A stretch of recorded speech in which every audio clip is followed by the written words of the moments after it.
Marcelo, quando o principal fator de dificuldade de engravidar, falando de uma forma geral, tá? Vamos considerar que os outros dois estão normais. Quando o principal fator da dificuldade de engravidar é a questão da ovulação, necessariamente esse casal tem que ir para um tratamento de reprodução assistida de alta complexidade que a gente fala, ou existem outras opções? Existem outras opções, essa pergunta bem direcionada aqui para essa resposta, né?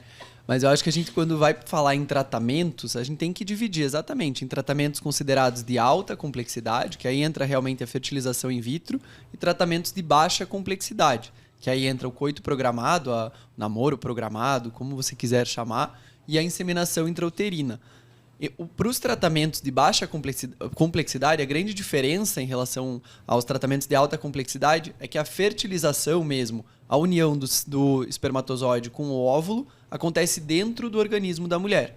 Então eu preciso que tudo esteja acontecendo lá dentro do organismo da mulher. Então eu preciso ter uma boa taxa de espermatozoides no sêmen, eu preciso ter a ovulação acontecendo, isso eu posso induzir, ou essa mulher pode ter mesmo, e eu preciso que esse caminho aí, pelo menos de um dos lados da tuba uterina, esteja aberto. Tá? Então, para eu conseguir fazer algum tratamento de baixa complexidade, eu preciso de tudo isso funcionante.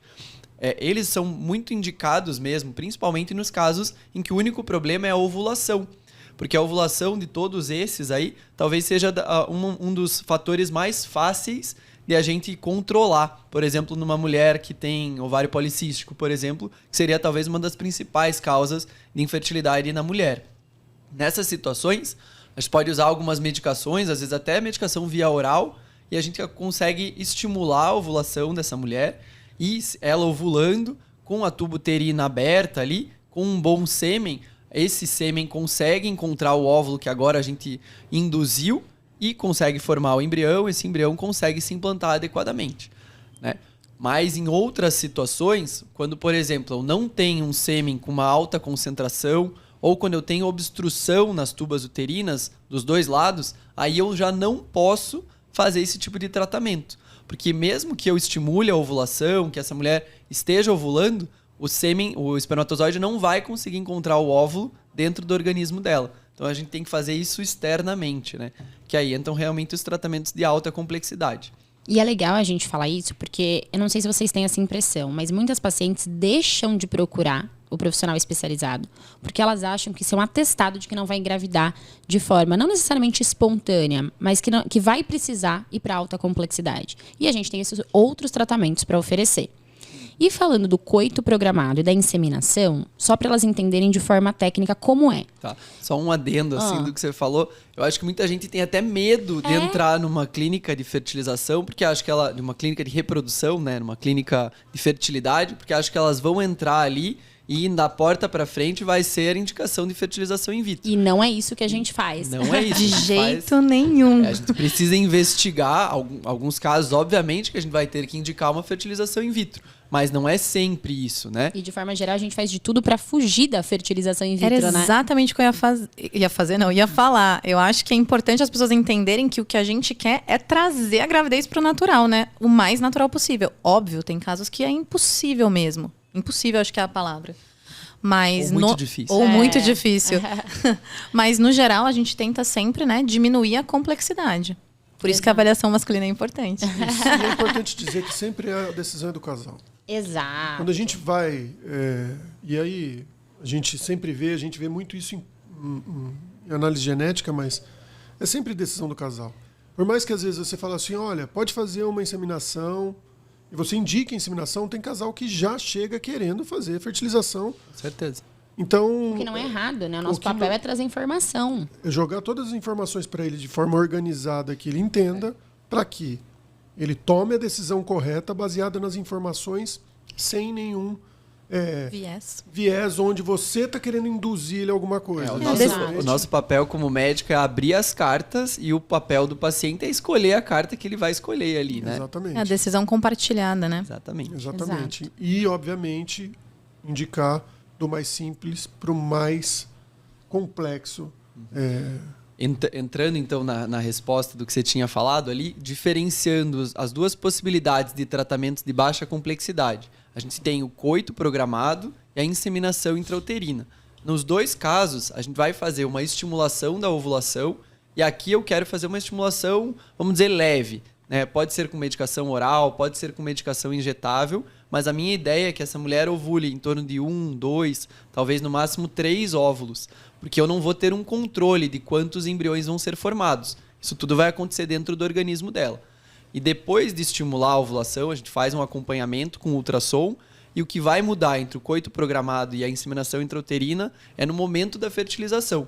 No coito programado, esse casal vai ser orientado a ter relações sexuais no momento mais próximo da ovulação, no momento de maior fertilidade da mulher. Na inseminação intrauterina, nesse mesmo momento, a gente vai fazer uma coleta do sêmen, assim como faz a coleta do espermograma. Esse sêmen é preparado e depois inseminado dentro do útero da mulher que está próximo da ovulação também. Ir lá encontrar o óvulo. Esse sêmen ele é mais concentrado, né? Ele é preparado mesmo. Né? A gente dá uma potencializada, vai. Exatamente. Então é importante também falar para o casal que está procurando o tratamento ou que está querendo saber mais sobre o tratamento, que fala, tudo bem, agora eu quero uma inseminação intrauterina. Eu não vou querer FIV. Só que aí você vai lá, estimula a paciente. E aí, podcast passado, assistam. A paciente tem síndrome dos ovários policísticos. E aí você vai lá, dá pouco hormônio, bonitinho, para crescer 2 folículos no máximo, né? 2, 3 folículos ali, chega a 1. Só que aí você descobre que chegaram 6, por exemplo. Ou que chegaram 20. Ou que chegaram 20. Como acontece na SOP. Não ia falar 20, mas vai, que chegaram 20. E aí você tem que tomar uma decisão junto. E é importante falar para esse casal que não necessariamente porque você escolheu uma técnica de baixa complexidade que você vai fazer essa técnica de baixa complexidade. Uma desvantagem dessas técnicas de baixa é que, vamos falar a vantagem primeiro. A vantagem é que é mais natural, você consegue ter... O custo é menor também. O custo é menor. Muitas vezes isso é impeditivo também de uma fertilização in vitro. Sim, infelizmente. O custo hoje no Brasil, né? Então, o custo é menor. Entretanto, é importante se preparar para uma resposta diferente do que a gente está esperando. E isso pode ser ou convertido para uma fertilização in vitro, e aí tem um custo maior, que é o que eu ia falar agora, ou tem que ser cancelado. E aí é cancelado mesmo. Não pode nem... Tem que dormir na igreja, a gente na secretaria tranca da igreja, na e o outro tem que dormir no convento, porque não pode nem chegar perto.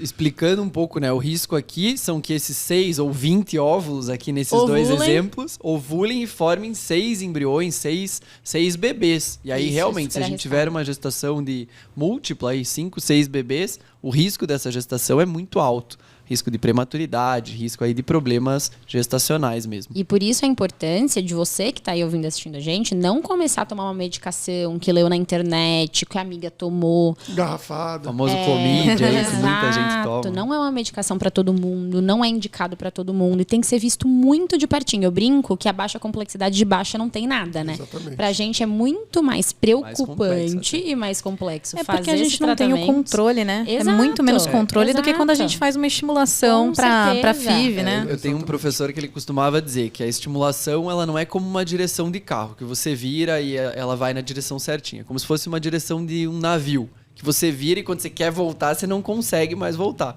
É exatamente isso que a gente vê. Às vezes a gente deu medicação, começaram a crescer 4, 5 folículos, eu não consigo voltar atrás disso, né? Então, realmente, não dá para fazer medicação para induzir ovulação sem acompanhamento com ultrassom, sem acompanhamento com um especialista.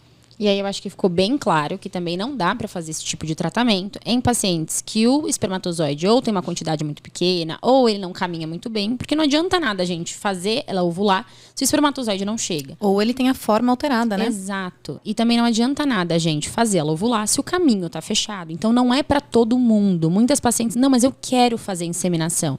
Às vezes, não adianta fazer inseminação. A gente só vai estar perdendo tempo e perdendo dinheiro, né? E o principal, a expectativa. Exatamente. Uma Então, frustração isso é a mais, importante né? Da gente falar.